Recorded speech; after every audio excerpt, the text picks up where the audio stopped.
Hello mga loves! Gusto ko lang i-share yung experience namin mag-asawa noong kumain kami sa 2-star Michelin restaurant sa Porto. Ang hirap i-pronounce mga loves kasi nga French. Pag sa American daw Michelin. So, to start with mga loves, this is a soft crab.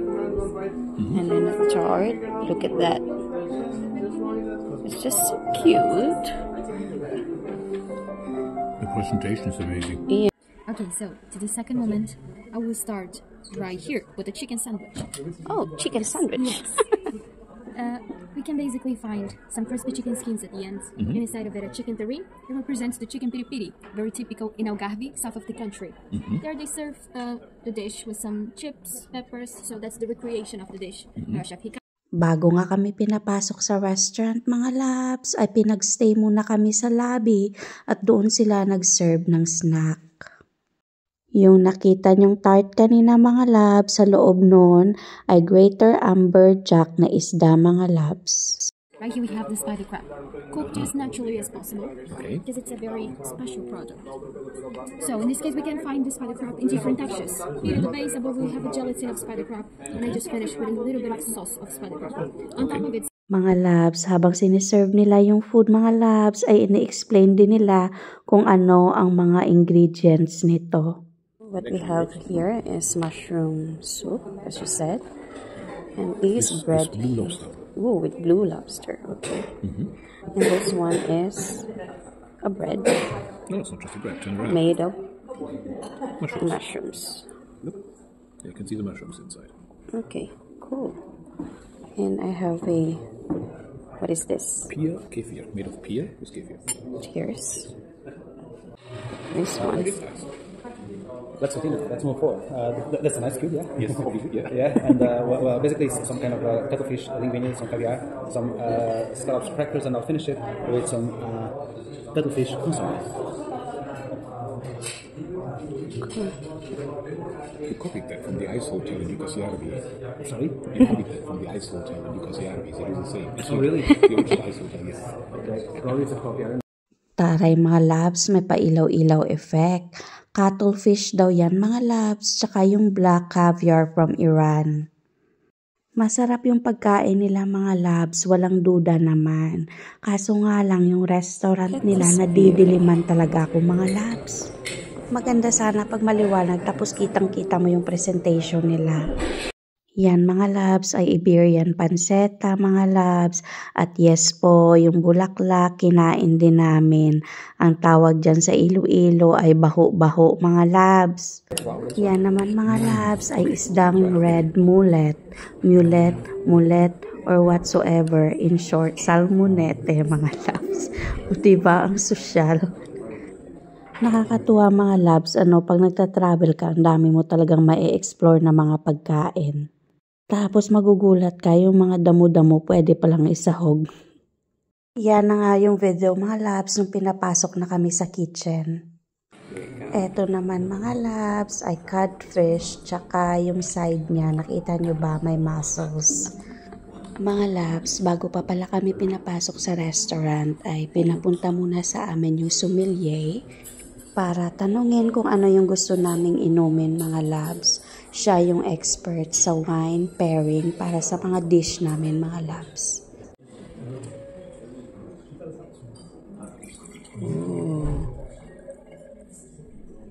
This is your red wine melon. This one is made with tomato, cherries, and cranberry. Okay. Tomato cherries, interesting. So It will stain. It will, yes. Tomato. Yung nakikita nyo dyan mga loves na parang puno, broccoli yan mga loves, parang 25 pieces or 30 pieces na broccoli. Prines daw nila, tapos yan yung kinalalabasan mga loves. Ang cute diba? Sa background mga loves, kung naririnig nyo, ini-explain niya kay Tom kung anong klaseng wine yung isa-serve niya. Yung sa akin mga loves, yung pinili ko is non-alcoholic drinks mga loves. So look at my tree here. Ooh, very beautiful.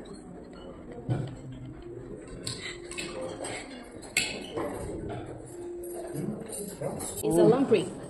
Lamb. Is from the family of the eel. Ooh. They are very similar. Yeah. They are related. Interesting. This is a very seasonal product, so we just have when we have the opportunity because it's really hard to get this one. Okay. So this is lamprey eel with spinach. Olives. For a couple of years, I make my own bread. Yes, sir. And once I took it out of the oven, it never got older than an hour. Everybody was scrambling and just butter and just fresh. This one. Oh, piggy.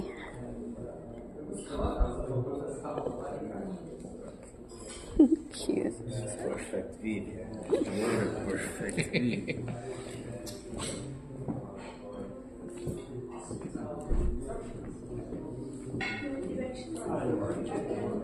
Okay.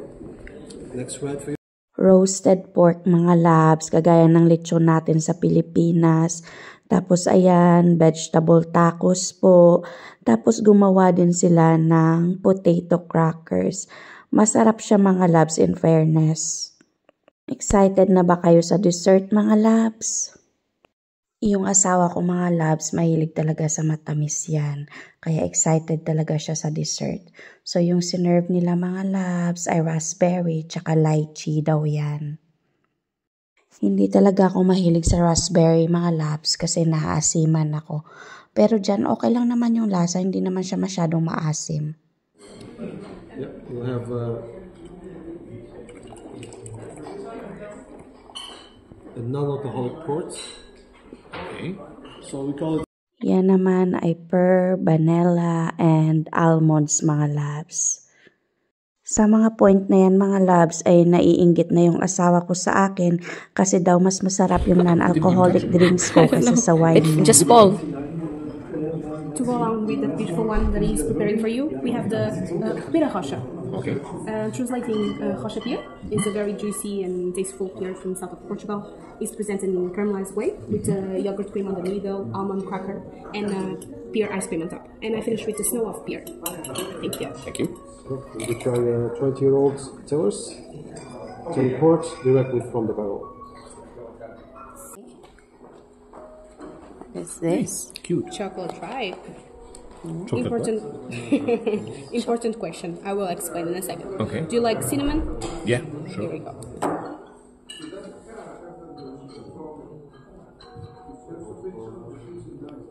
Interesting. Thank you. Now it's time to go a little bit south of Portugal, the Chef Ricardo City, Aveiro. And we have these little ones there. 1966. Almost the same age as me. You're not 66. I am. This is the chocolate. And she said that you can just eat it. Yeah, it's finger food. You should just eat it before it gets messy.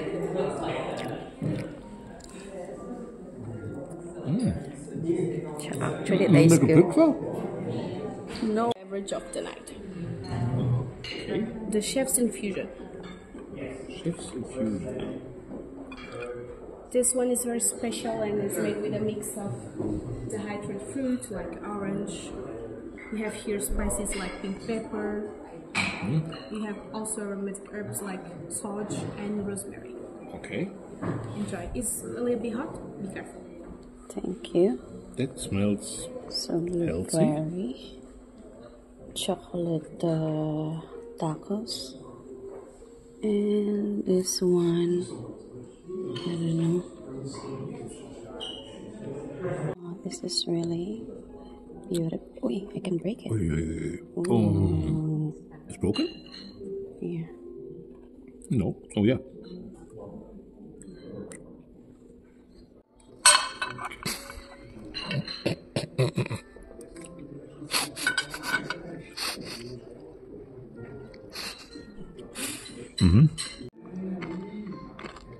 Chocolate tacos. Yep. That is actually pretty good. Nalasing nga mga labs yung asawa ko after naming mag-dinner. Pero sabi ko, wag muna tayong matulog kasi nga pareho kaming busog. Naglakad-lakad muna kami sa labas mga labs at dahil nga malamig, pumasok din kami agad. Thank you for watching!